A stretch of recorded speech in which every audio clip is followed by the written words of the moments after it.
everyone, welcome back to Sydney and Starlet, and if you are new here, welcome, enjoy the videos. So today me and Sydney are going to be reading Disney's Beauty and the Beast.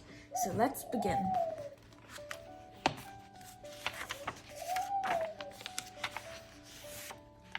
Once upon a time, in a faraway land, a young prince lived in a shining castle. Although he had everything a person could want, he had no love in his heart. One winter's night, an old woman came to the castle begging the prince for shelter from the cold. In return for this kindness, she offered him a single perfect rose. Disgusted by her rags, the prince sneered at the rose and turned the poor woman away. "Don't be fooled by appearances," she warned him. "There is beauty to be found within all things." Then, in a flash, the woman's ugliness melted away to reveal a lovely enchantress. As punishment for his selfishness, the enchantress turned the prince into a hideous beast, the castle into a dark fortress, and the servants into household objects.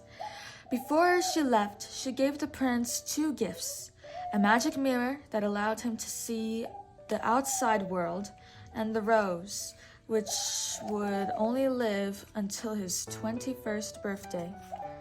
If he learned to love another and earn her love in return before the last petal of the rose has fallen, said the enchantress, the spell will be broken. If not, you will remain a beast forever. A few years passed. One day, in a village not far from the castle, a young girl named Belle was crossing the town square. Belle loved to read, and as usual, she had her nose in a book. The handsome but conceited Gaston watched her. Gaston admired Belle almost as much as he admired himself. "She is the girl I am going to marry," he declared. When Belle got home, her father, Maurice, greeted her excitedly. "I've just finished my latest invention," he exclaimed. "I hope it works." "Of course it will," Belle reassured him. "I'm sure it will win first place at the fair." That afternoon, Maurice hitched his invention to his horse, Philippe, and set off for the fair. But Maurice and Philippe became lost as they rode through the forest. Suddenly, they heard the howling of wolves. The frightened horse reared up in alarm, sending poor Maurice flying through the air. Maurice got up quickly and ran down a hillside with the wolves snapping at his heels. He saw an iron gate, slipped through it, and slammed it shut just in time. He followed a path until he came to a dark, forbidding castle.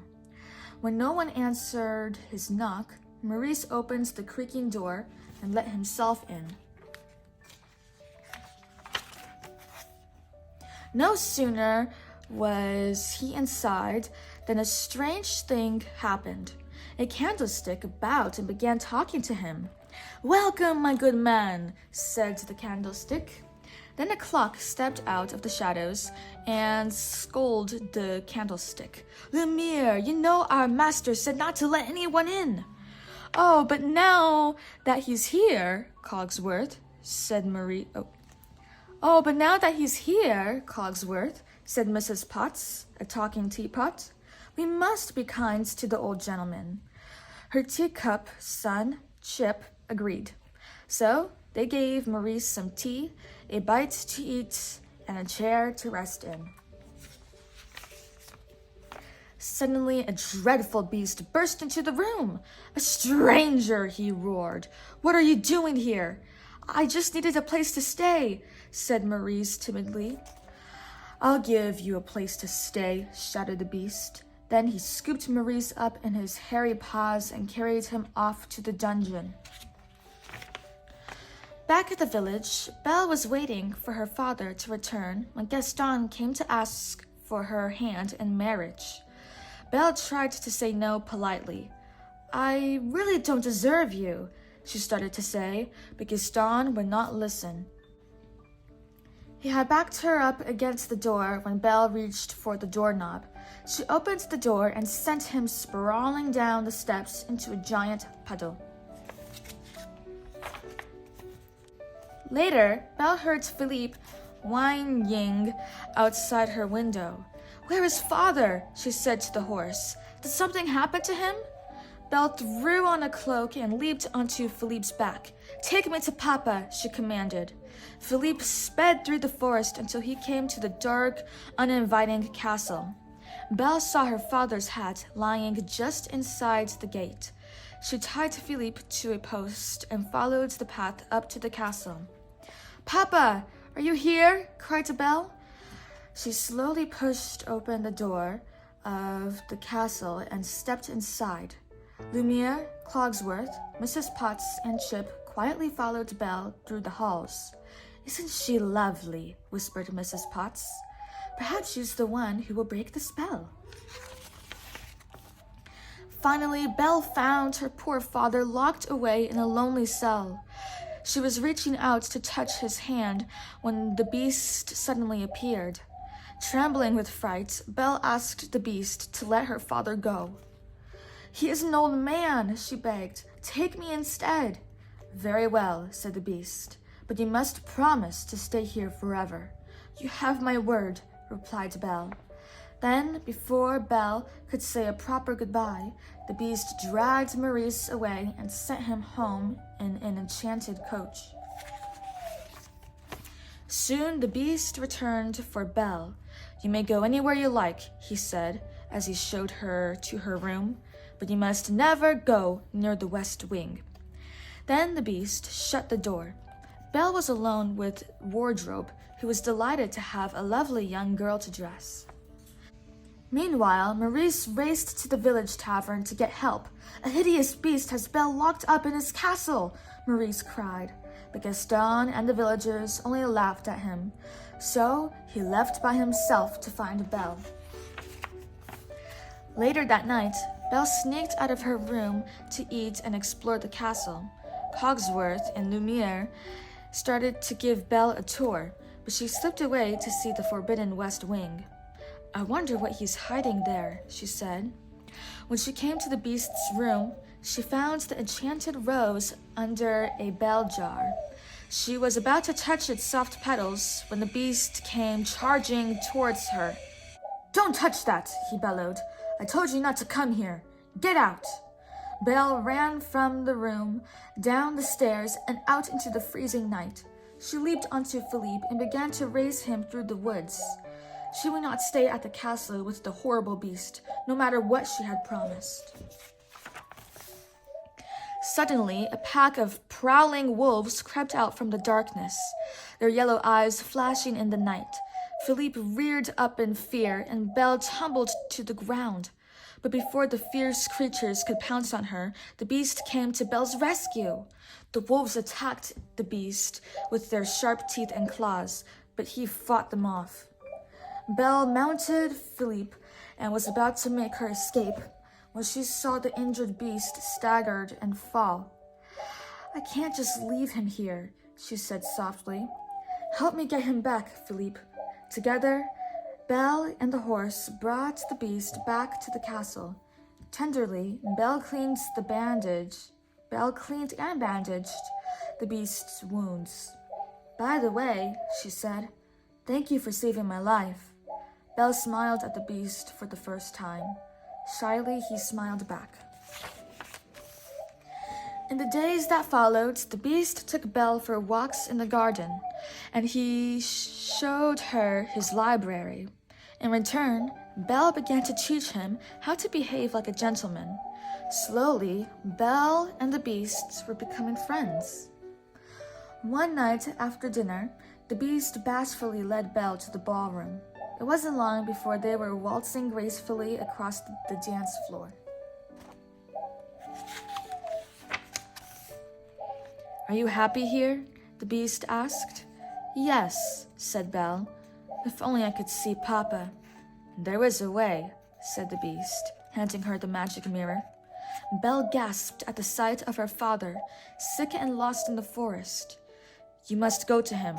said the beast sadly. Take the mirror with you. Belle found her father, and with the help of Philippe, she got him home to bed. Soon, Maurice was well again. Not long after, a strange man came to their door. Gaston and the villagers were with him. Gaston tells me that Maurice has been raving about a beast, the man told Belle. I have come to take your father away to the asylum, however you say that. Never, replied Belle. I will prove to you that my father is not crazy. She held up the magic mirror so that everyone could see the beast. The villagers cried out in fright when they saw the beast in the mirror. That beast is dangerous, Gaston shouted. I say we go to the castle and get rid of him before he harms anyone. Belle tried to stop them, but it was no use. Soon, the angry crowd was storming the beast's castle. As Gaston ran up the stairs to search for the beast, the villagers broke into the dining hall. But the beast's loyal servants were ready and waiting to attack. The villagers were no match for the pitchers, clocks, footstools, and brushes. Soon, they all turned and fled from the castle in defeat. Meanwhile, Gaston had found the beast and chased him onto the roof. Get up and fight, Gaston taunted. But ever since Belle had left the castle, the beast had lost interest in living. He didn't want to fight. Gaston raised his club ready to kill the beast. No! Belle cried from below. She raced upstairs. At the sight of her, the beast's spirit returned and he blocked the club's blow. The beast grabbed Gaston by the neck, but he could no longer find it in his heart to hurt anyone. He released Gaston unharmed. As Belle arrived and embraced the beast, Gaston sneaked up from behind and stabbed the beast in the back. Roaring in pain, the beast struck out at Gaston. Gaston took a step backward and lost his balance. With a terrible scream, he fell from the roof and was gone forever. The beast took a step toward Belle, then collapsed from his wounds. At least I got to see you one last time, said the beast. You're going to be all right, said Belle through her tears. Then she whispered, I love you. In the beast's room, Lumiere Cogsworth watched in despair as the rose shed its last petal. But then a sparkling magical light surrounded the beast. His paws became hands and feet, and the rest of his body was restored to his former handsomeness. Belle looked on in amazement as the beast turned into a prince.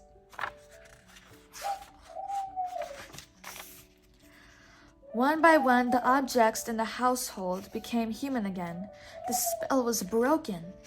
The prince and Belle looked into each other's eyes. As they kissed, they knew that they would live happily ever after. The end. So that is it for today, everyone. We really hope you all enjoyed it, and we will see you all next time. Bye-bye. Bye-bye. Get your favorite page.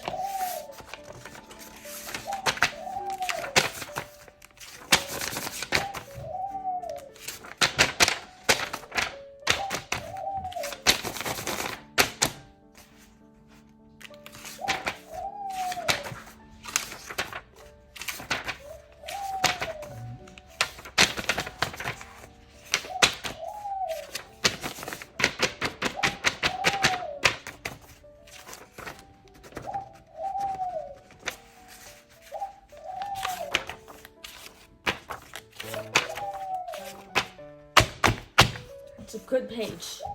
Who's your favorite character? Gaston. All right. Bye-bye.